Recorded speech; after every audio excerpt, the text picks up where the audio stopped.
Based on the frame we drafted last week, I'm going to show you body pattern making. The back body first and the front body with princess seam. Hi, I'm Jin. Welcome to Pattern Studio 101. In the previous lesson, I explained down jacket construction in general. So you learned why you have to give bigger ease and why the pattern length should be longer than the garment length. And we drafted the base frame for this long coat. Let's make the front and back body patterns. This is the base frame we drafted last week. Let's take a look briefly. This is the coat length, and this is the center back. This is chest divided by 2 plus 5 inches. I added 5 inches ease, but because this is a very thick down coat, total 10 inches is not that huge. I'm still expecting pretty slim fit of down coat. This is armhole depth, this is the back length, and this is the hip length. Okay, let's start with the back. Chest, divided it by 12 and go up 1 inch.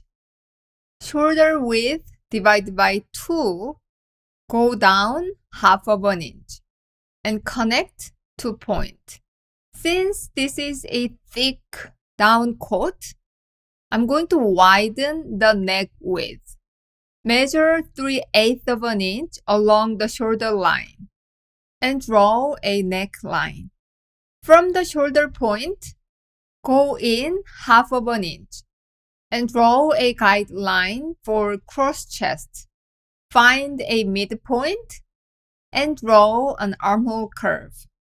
Let's go to the waist.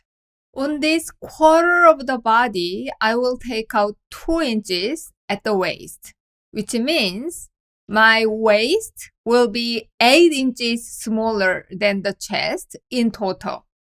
So take out 1 inch at the center back and 1 inch at the side seam. At the hip line, I'm going to take out half of an inch at the center back and add half of an inch at the side seam. So in this case, my chest and the hip will be the same. But if you want to make the hip bigger than chest, you might not want to take out at the center back and add more at the side seam. Let's zoom out.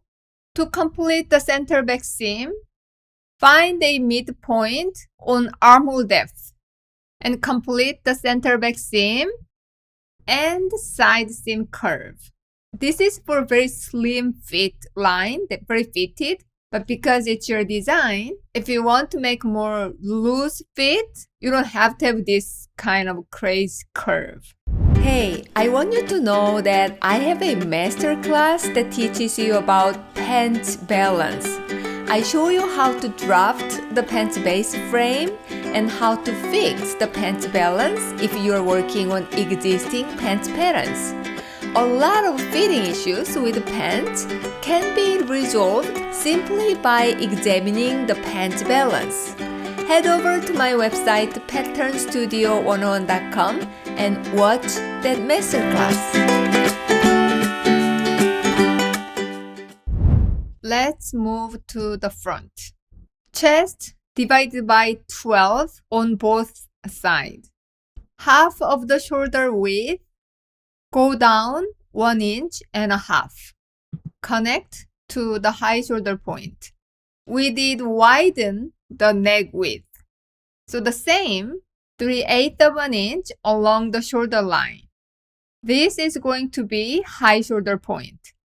For the neck drop, I want to go down another half of an inch to give the room a little bit more on my front neck and draw the neck curve. From the shoulder point, go in 3/4 of an inch. Draw a guideline for cross chest. Divided it by 3 and go up half of an inch. you can complete the front armhole curve.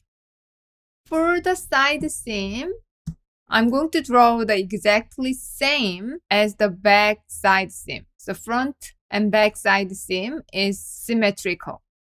Take out 1 inch at the waist, add half of 1 inch at the hip, and make the hem slightly A-line.